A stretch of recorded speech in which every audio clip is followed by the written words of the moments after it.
Olá, queridos, tudo bem? Nós tínhamos combinado, não é, iniciar os nossos estudos sobre história da arte. Então, nós vamos iniciar hoje tratando, não é, de alguns aspectos assim iniciais da história da arte, né? Primeiro, nós temos que parar e tentar compreender, né? Por que a história da arte? Por que essa disciplina ela é considerada, né, como uma linguagem? Porque ela é cobrada na prova de linguagem, né, dos vestibulares. A arte, ela é uma linguagem, certo? Ela comunica. Através da arte, que nós observamos na pintura, na literatura, nas esculturas, nós temos uma representação artística de um determinado período, né, da história. Então, uma marca importantíssima, né, que nos situa, então, no espaço em relação ao que já aconteceu, a tudo que foi desenvolvido, né, em matéria de realmente de expressão, né, artística, de conhecimento, né, de progresso humano, de intelectualidade, é isso? Então, nós temos aqui, a princípio, a definição que foi retirada desse site, do site Educando, Educamundo, melhor dizendo, que diz assim, ó, a arte tem como função expressar a realidade, levando em conta a perspectiva de mundo de quem a faz e de quem a observa. Ela pode ser compreendida como uma forma de comunicação que interpreta, questiona e desafia a realidade. Então, a arte é uma interpretação da realidade, né? Interessante a gente observar direitinho aqui que diz que é, ela expressa a realidade levando em conta a perspectiva de mundo de quem a faz, né, de quem faz a arte. Então, a pessoa retrata a arte mediante o que concebeu da realidade vivenciada, não é isso? Então, nós temos muitas é, produções artísticas, né? Nós temos na era pré-histórica, nós temos na Idade Antiga, né? Nós temos a que a gente conhece como a Idade Média, né? E temos a arte contemporânea.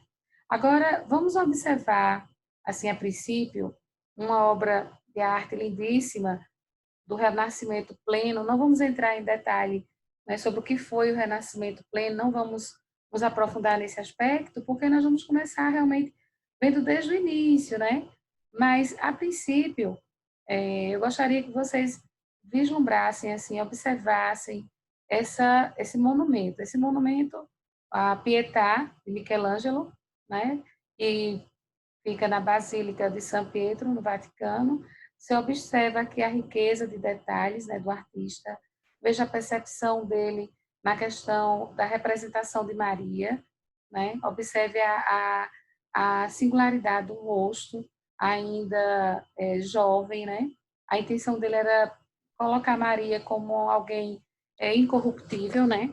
Como uma pessoa que realmente representa algo sagrado, alguma pessoa sagrada, né, na perspectiva dele, e em seguida não, nos braços dela nós vemos Jesus após sua morte, né? E observamos que houve uma preocupação toda aí com esses aspectos, né? Jesus, se nós formos observar, ele está um pouco menor do que Maria, porque para que desse direito, né, no colo dela.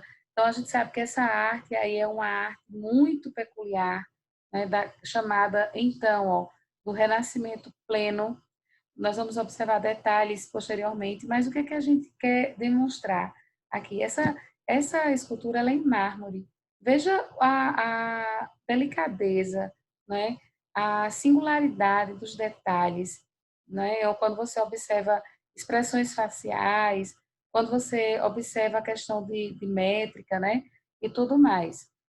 Aqui apenas para a gente tocar em alguns aspectos relativos à época desse monumento, da Pietà, né? Foi da época do Renascimento italiano, a fase final do Renascimento italiano, e é conhecida como Renascimento Pleno, e é o expoente do que há do que até então fora sendo cultivado. Ou seja, nessa fase do renascimento pleno, se desenvolve o culto ao gênio, algo que acaba empurrando alguns artistas, perdão, para tentarem alcançar o impossível, uma busca da perfeição absoluta. Então, eles realmente eram um desafio, né? Eles faziam obras colocando ali tudo o que eles tinham, né, de mais difícil, de mais criativo, de mais todo o esforço para desenvolver uma arte plena, com perfeição absoluta, né? Então, nessa fase, nós sabemos que o foco dos artistas está mais na efetividade das obras, como a própria definição que nós temos aqui, na forma como essas mexeriam com as emoções dos espectadores. Então, elas visavam realmente criar sensações, né? Mexer com quem observasse, com o espectador, do que com o rigor racional ou os precedentes clássicos. E, assim, que algumas obras dos grandes mestres do Renascimento pleno foram criadas, logo foram consideradas clássicas, únicas, incomparáveis e inimitáveis. A gente tem bem isso aqui observado nessa obra, né? A Pietà de Michelangelo. Então, é algo que é inimitável, ou seja, impossível um artista, né, reproduzir com detalhes essa obra de Michelangelo, né? Observe para as vestes de Maria, né? As singularidades, a perfeição que Michelangelo coloca em sua obra, né? Então, dessa forma, o Renascimento pleno é o único e muito exclusivo, certo?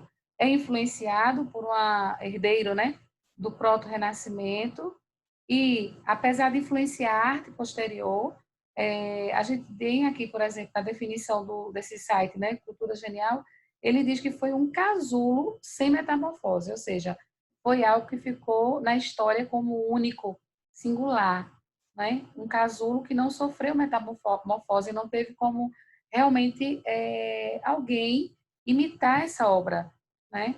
Ficou único na humanidade. Muito interessante, né? Começarmos o nosso estudo de história da arte focando na Pietà, um monumento extremamente expressivo, né?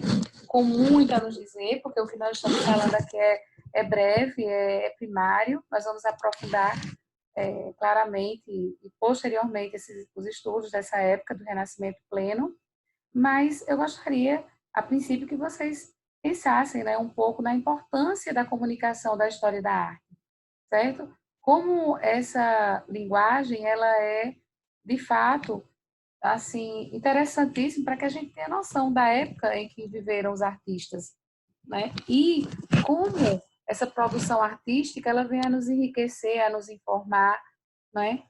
E para que nós tenhamos conhecimento da linearidade da história da arte, nós vamos voltar um pouquinho, né, aos primórdios do que se tem registro, então, da história da arte, tá certo? Então, como é que nós podemos definir a história da arte? Nós podemos defini-la como um conjunto de conhecimentos que se refere às atividades desenvolvidas pelo homem com propósitos estéticos, desde os primórdios de sua existência. Então, a história da arte, ela surge com a gente pode definir dessa forma, né? Um conjunto de conhecimentos que se referem às atividades envolvidas. Agora, observe, a que estariam atrelados esse conjunto de conhecimentos, certo? Então, nós temos aqui, ó, a composição dessa história não está completa, ela vai se fazendo à medida que a humanidade caminha. Então, a história da arte, ela não para, né? Ela vai se fazendo, ela vai se tecendo, né? Acompanha, portanto, o avanço das civilizações. Todo o conhecimento que se tem até hoje foi reunido graças aos esforços de historiadores, eu marquei aqui para vocês, ó, antropólogos, arqueólogos, artistas, filósofos, linguistas e outros estudiosos que se empenharam na busca e no registro das manifestações artísticas, né? Então, nós vemos a conjuntura aqui, né, de pessoas, a gente pode chamar de profissões, né, de estudiosos interessados em observar, em acompanhar, né, desenvolveram realmente tempo, se empenharam, dedicaram tempo, se empenharam na busca e no registro dessas manifestações artísticas tão importantes para que nós compreendêssemos a evolução da história, né? Bem, então, nós temos também que ela se revela através da expressividade das ideias, dos sentimentos e do cotidiano do povo. Então, acima de tudo, acima de tudo, é uma forma de manifestação da criatividade do homem.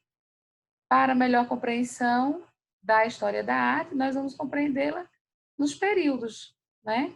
Os períodos, vamos iniciar, obviamente, pelo período pré-histórico, mas ela tem, então, como nós já vimos, né? Ela segue, então, uma linha. Então, nós temos a pré-história, a arte na pré-história, nós temos a arte na antiguidade e nas idades média, moderna e contemporânea, certo? Então, ela é dividida realmente em linha do tempo para que você, realmente, para que nós possamos compreender. Né? Essa divisão cronológica, ela traz, então, o percurso da humanidade, né? E sua trajetória, já que a trajetória da humanidade, a trajetória da arte, melhor dizendo, se confunde com a própria história do homem. Então, nós precisamos compreender o processo, né? Os períodos que são, então, característicos de cada história da arte, cada expressão artística, né? Bem, vamos ver, então, o que ficou para a arte na pré-história. A partir do sexto ano, quinto ano, sexto ano, o aluno já tem contato com essa primeira abordagem, a arte da pré-história, né? Então, o que é que nós observamos na pré-história? A pré-história deixou vestígios dos primeiros ensaios artísticos da humanidade. Então, nessa época, o homem lutava contra as intempéries do ambiente, né? Do meio ambiente, ele tentava sobreviver, ele caçava para não ser caçado, né? Ele buscava caminhos em um imenso mundo desconhecido, desprovido de tudo. Então, nessa época, nós temos uma riqueza da arte, né? Da história da arte, demonstrada nas pinturas. E aí nós temos um destaque para a arte do homem das cavernas, né? Ou seja, as figuras rupestres, as pinturas rupestres, né? Que são as primeiras atividades de arte de que se tem notícia. Foram descobertas em vários locais do nosso planeta e, devido a isso, ficaram denominados sítios arqueológicos. Por quê? Porque são lugares realmente que tinham e ali ficaram reservados, né? Inclusive, não se pode modificar esse meio porque é um registro da arte dos nossos antepassados, né? Nas paredes das cavernas, o homem pré-histórico ele deixou desenhado seu modo de viver, pintou sua maneira de ver o mundo, retratou desenhos de animais, cenas do dia a dia, né, como de caça, e sinais de como se relacionavam entre si. E através desses desenhos, então, rústicos, registraram inclusive as suas crenças e a maneira como percebiam a natureza, né? Veja aqui uma imagem, uma figura rupestre no Parque Nacional do Catimbau, no Brasil, ó, certo? Da arte da pré-história. Gostaria que vocês aprofundassem, inclusive, esse estudo, porque nós temos muito o que falar das figuras rupestres, né? No Brasil tem muitos exemplos desse tipo de figura, né? Desse tipo de pintura, melhor dizendo, dessa arte, e que diz muito sobre os povos antigos, né?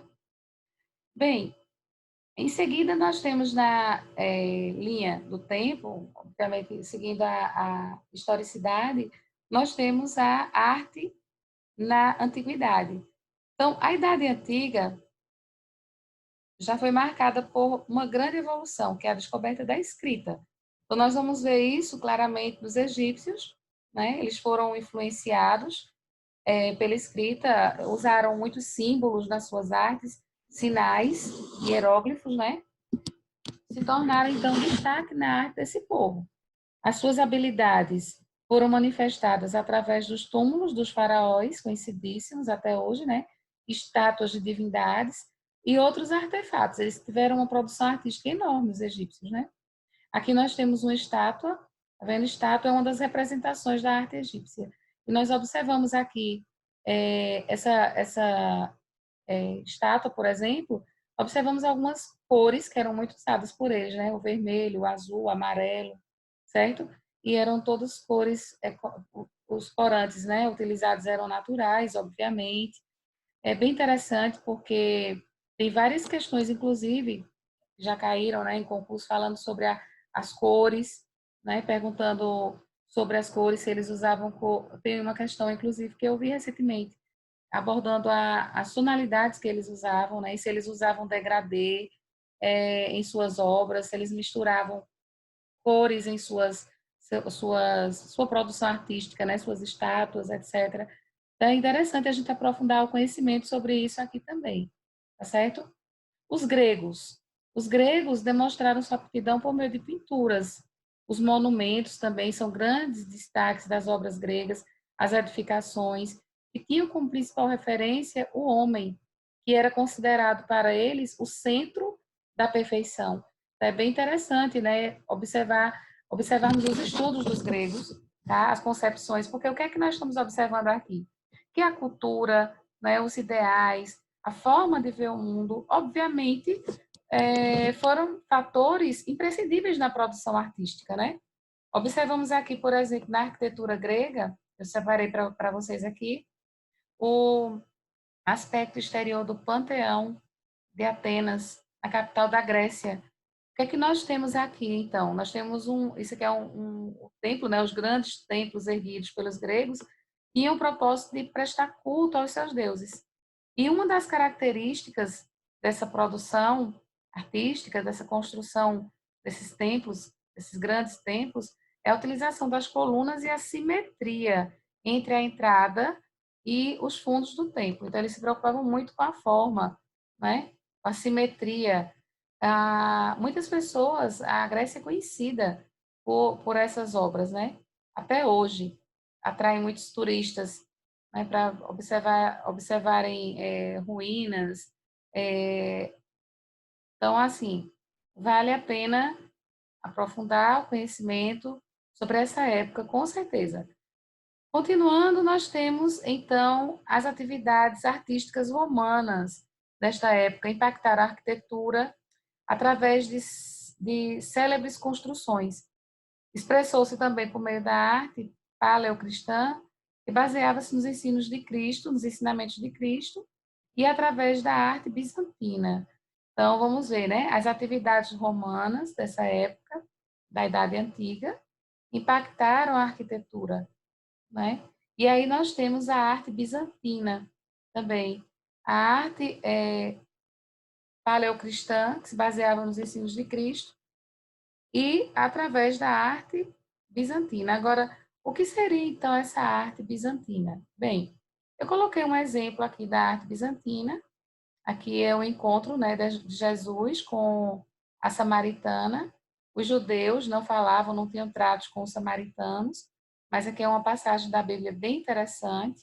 E nós temos aqui, né, o encontro, dá-me dessa água, dá-me sempre desta água, quando Jesus fala para ela de uma água é, especial, né? Aqui é o nome da obra, Cristo e a Mulher Samaritana, certo? Esse quadro ele se encontra no museu em Madrid, na Espanha. E o que é que nós temos então da arte bizantina? A arte bizantina faz referência às expressões artísticas de cunho religioso que surgiram durante o Império Bizantino, né? Ela difundiu-se fortemente para além das chamadas fronteiras imperiais. A arte bizantina, então, foi bastante difundida, né?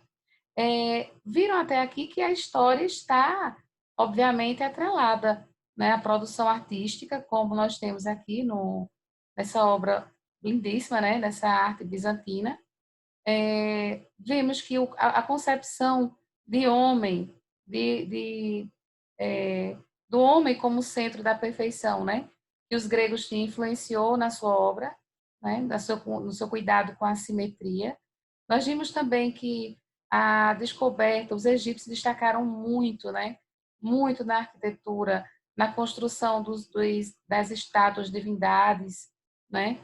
Nas pirâmides. Então, eles foram inclusive nos hieróglifos, né, que já usaram como símbolos, a criação de símbolos e sinais hieróglifos, e foi um destaque enorme desse povo. Então, a gente sabe que a época em que cada um viveu, né, desde aqui as figuras rupestres, né, até os nossos dias, o modo de viver, a época em que se vive, influencia a produção artística, né?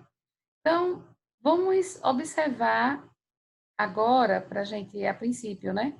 Para terminarmos as nossas concepções iniciais sobre a história da arte, vamos observar esse aspecto aqui, ó. E diz assim, separei para vocês, a história da arte é um processo contínuo, nunca chega ao fim. Isto é porque ela ainda está sendo vivida a cada dia.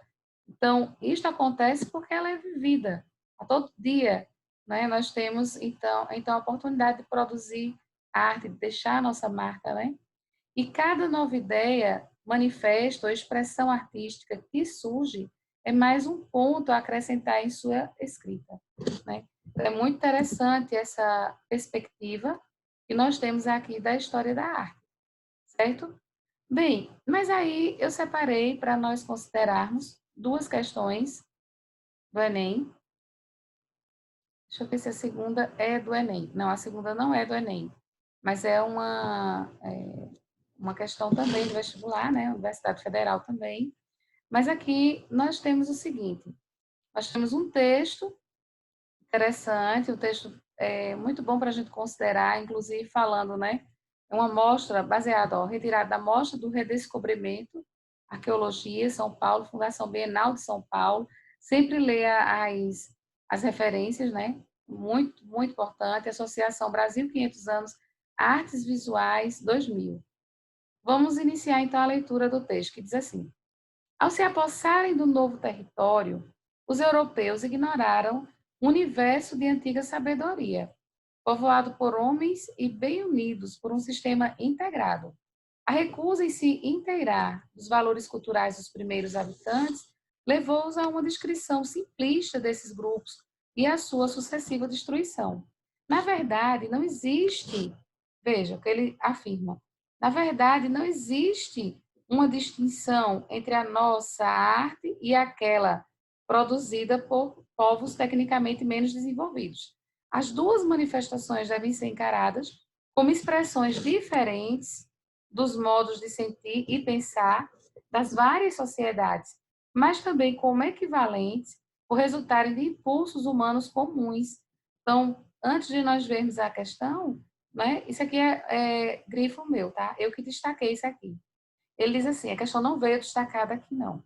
As duas manifestações devem ser encaradas como expressões diferentes dos modos de sentir e pensar das duas sociedades, mas também como equivalentes, porque ambas manifestações, né, são impulsos humanos comuns, resultam de impulsos humanos comuns. Então, a questão do Enem é muito boa, porque ela sintetiza o que quer, né, o que diz o texto. Ó, ela diz assim, de acordo com o texto, inexiste distinção entre as artes produzidas pelos colonizadores e pelos colonizados, justamente. Ela diz que inexiste distinção sob um aspecto, né? Porque claro que uma arte é diferente da outra, dos colonizadores e dos colonizados, mas existe distinção entre um aspecto. Qual aspecto seria esse? Porque ambos compartilham o quê? O que é que eles têm de equivalente? Bem, o texto, né, nos diz claramente, ó, as duas manifestações devem ser encaradas como expressões diferentes, porque eles sentem diferentes, eles pensam diferentes em suas sociedades, né? Tanto o colonizador quanto o colonizado, mas são equivalentes porque são impulsos, resultam de impulsos humanos comuns. Então, o que é que nós temos em comum? Nós temos a base antropológica, né? Ou seja, o que é antropologia? É o estudo do homem, né? Então, aqui nós temos a base antropológica como sendo, então, o que é compartilhado.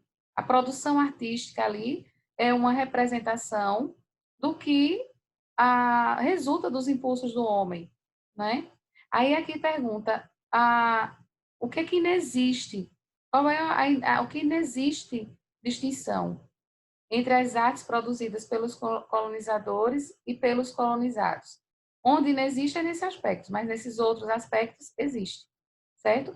O suporte artístico é outro, o nível tecnológico é outro. Inclusive, ele fala aqui no início sobre a técnica, né? Deixa eu ver exatamente onde ele fala sobre a técnica. Aqui, ó. Na verdade, não existe uma distinção entre a nossa arte e aquela produzida por povos tecnicamente menos desenvolvidos. Bem, ele fala dessa distinção que não existe, mas ele fala que a técnica é uma e essa técnica aqui é menos desenvolvida.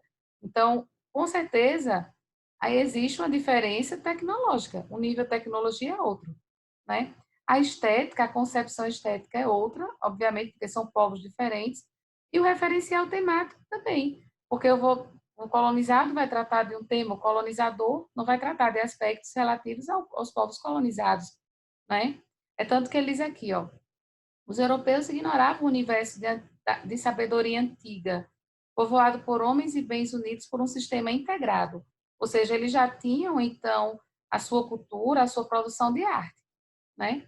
A recusa em se inteirar dos valores culturais dos primeiros povos, dos primeiros habitantes, ou seja, o colonizador, quando chega, né, e recusa esses valores culturais, se inteirar desses valores culturais, levou-os a uma destruição, a uma descrição, perdão, uma descrição simplista desses grupos e a sua sucessiva destruição. Então, eles foram destruindo a cultura, desvalorizando, né, a cultura.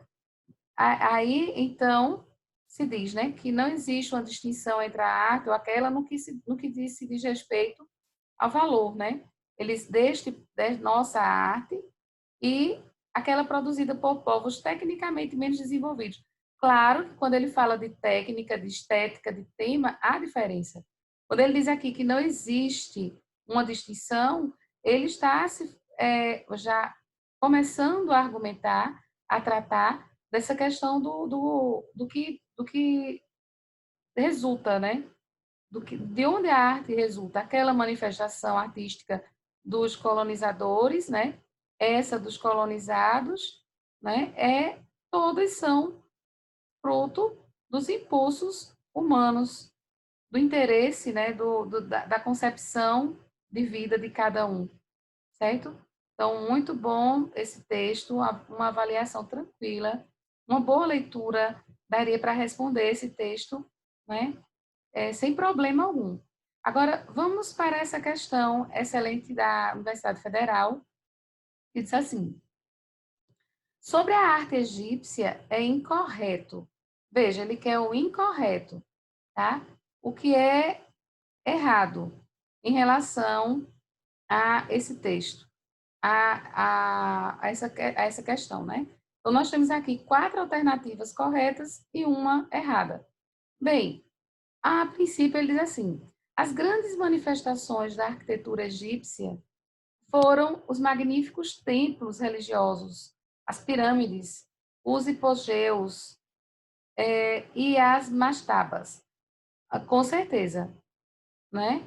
Então, nós temos aqui uma questão tranquila, claríssima. Foram grandes manifestações da arquitetura egípcia, certo? As pirâmides, os hipogeus e as mastabas. O que são isso? Inclusive, coloquei até aqui, ó. Os hipogeus, né, nós temos como movimentos funerários subterrâneos do período pré-cristão, certo? As mastabas, uma forma de túmulo egípcio antigo, em que eram sepultados faraós ou nobres importantes do Egito Antigo. Nós sabemos que os egípcios acreditavam muito na vida após morte, né? Então, eles criavam todo esse aparato, né? Em volta do morto, especialmente quando era um faraó, um nobre, né? Ele tinha que ter um lugar magnífico para ficar lá. Então, no seu, é como se fosse um túmulo, né? Parecia mais um templo, né? Aí nós temos a letra B. A letra B diz assim: na pintura, as figuras eram representadas com os olhos e os ombros em perfil. Destaquei esses aspectos aqui para a gente tratar, tá? embora com o restante do corpo de frente. Bem, olha o que a gente tem de comentário aqui, ó. A principal característica da pintura egípcia é a frontalidade do corpo e dos olhos. Ó, é a frontalidade do corpo e dos olhos. Aqui está dizendo que os olhos estão em perfil. Então, aqui a gente já tem um erro. Não é isso? Aí continua. E a lateralidade, desculpa, dos membros superiores, os braços inferiores, ou seja, as pernas. Essa técnica era utilizada como forma de valorização do corpo humano. Então, nós sabemos que aqui está errado, né? Os olhos, que ele fala que ficava perfil, não. Inclusive, é interessante também essa posição que eles trabalhavam, né, para deixar as pinturas, porque o interesse era transmitir a ideia de movimento, de ação, para quem visse a pintura, né? Então, a técnica era utilizada como forma de valorização do corpo humano. Os pés eram mais bem representados de lado do que de frente, certo? E a ideia era transmitir o movimento, a ação, para quem pudesse examinar a pintura. Essa questão aqui é o incorreto, é a incorreta, né? Já podemos destacá-la, porque essa questão dos olhos de perfil, nós sabemos que está errado, certo? Retomando aqui, para não ficar dúvida. Ó. A principal característica da pintura egípcia é a frontalidade do corpo e dos olhos, certo? E a lateralidade, ou seja, ficariam ao lado, né, lateralidade dos membros superiores e inferiores, braços e pernas. Bem, mas vamos continuar e observar aqui que isso é um resumo bem legal sobre a arte egípcia. A letra C diz: a escultura egípcia obedecia a uma orientação predominantemente religiosa, com certeza, né? O faraó era considerado Deus, um Deus vivo. Eram numerosas as estátuas esculpidas com a finalidade de ficar dentro de túmulos. Sim, a escultura egípcia atingiu seu desenvolvimento máximo com os sarcófagos esculpidos em pedra ou madeira. Sim, nós vamos ver isso até em detalhes posteriormente, né? O que eram os sarcófagos? Túmulo feito de uma variedade de pedra que se supunha ter a propriedade de consumir as carnes, e onde os antigos colocavam os cadáveres e não queriam incinerar. Então, é bem interessante essas questões, certo? Ó, e eu gostaria que vocês retomassem, inclusive aqui, tá certo? Aprofundassem. Isso aqui é a história, os egípcios, é a história dos egípcios, né? Ou seja, da Idade Antiga. Nós vemos muito nos livros de sexto ano, sétimo ano, né? Interessante aprofundar esses estudos, porque como nós vamos ver bastante produção, bastante exemplos de produções artísticas, então é interessante que o aluno tenha conhecimento realmente de épocas, conheça os detalhes, né? Os egípcios, estudar os egípcios sempre é muito interessante, porque eles têm uma produção artística enorme, né? E foram precursores de muitas técnicas, inclusive. A letra D diz assim: a cultura egípcia foi profundamente marcada pela religião e pela supremacia política do faraó, claro, né? Ele era considerado um deus vivo. Esses dois elementos exerceram grande influência nas artes, na arquitetura, na escultura, na pintura, na literatura e na atividade científica, com certeza, né? A letra E diz assim: a gradação, a mistura de tonalidades e o claro e escuro não eram utilizados, de fato, não eram, certo? Está corretíssimo. A mistura de tonalidades e o claro e escuro não eram utilizados. Inclusive, nós vemos assim, o vermelho intenso, o azul intenso, né? Nós vemos em algumas obras deles. Bem, aqui eu deixei umas referências, certo? Tem algumas referências aqui, de onde foram retiradas as questões, algumas teorias que nós estudamos hoje. Inclusive, vocês podem entrar nesses sites e observar mais detalhes, tá certo? Mas o que é que fica o que é que fica como conselho, né? Além das orientações que eu gostaria que vocês seguissem, de aprimorar essas concepções, tá? Sobre as épocas literárias, gostaria que vocês realmente vissem, vivenciassem, procurassem, pesquisassem questões que tratam da história da arte, porque nós faremos muitas, né? Inclusive, como eu já falei, isso é o início, nós estamos vendo a linearidade. Na próxima aula, nós vamos dar prosseguimento a essa linha do tempo, da destaque, né? Que nós não tratamos ainda da Idade Moderna, do contemporâneo. Nós vamos falar e depois nós vamos trabalhar em detalhes essas épocas, tá certo? Inclusive dando início à literatura portuguesa, à literatura brasileira, né? Nós vamos ter alguns encontros onde trataremos desses aspectos, tá bem? Sempre vendo, sempre analisando como caem em concurso, como são abordados, porque esse é o nosso intuito, né? Na Isolado nós estudamos com o intuito de observar as questões, de contemplar as questões que caem mais em concurso, como caem em concurso, para estarmos bem preparados e assim conseguirmos fazer uma prova sem dificuldade alguma. Tá bem? Um abraço, uma ótima semana para todos. Espero que gostem do material e que aprofundem os estudos, tá bom? Tchau, tchau.